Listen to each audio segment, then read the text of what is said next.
সালামু আলাইকুম। স্বাগত জানাচ্ছি হামাস ডিজাইন অ্যান্ড কনসালটেন্ট থেকে। আমি ইঞ্জিনিয়ার মোহাম্মদ ফজলে রাব্বি।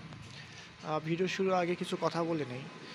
যাদের বাসা হয়তো পুরাতন, কোনো কারণে ভাঙতে চাচ্ছেন না, কিন্তু নতুন আপডেট করতে চাচ্ছেন সৌন্দর্য, তাদের জন্য ভিডিওটি।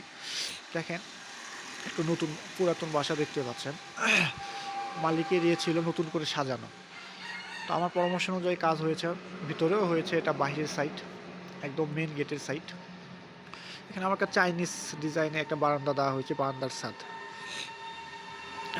ছাদ এখানে একটা বারান্দার মতো হবে, ভিতরে পুরোটা টাইলস হবে, আর বাইরের সাইডটা রং। কাজের শেষে আমি আবার ইনশাল্লাহ ভিডিও দিব বা পিকচার দিব, আশা করি বাড়ির লুকিংটা চেঞ্জ হয়ে যাবে। এই পাশে একটা ব্রিক ওয়াল ওঠানো হয়েছে, আর মাঝখানে অবশ্যই একটি ব্রিক ওয়াল ওঠাতে হবে, কারণ লোডটা যেন কোনোভাবে আমার পুরাতন বিল্ডিংয়ে না হয়, ওখানে যেন না হয়, লোডটা যেন অবশ্যই আমার নিচের দিকে চলে যায়, কারণ এখন ঝুলন্ত অবস্থায় আছে।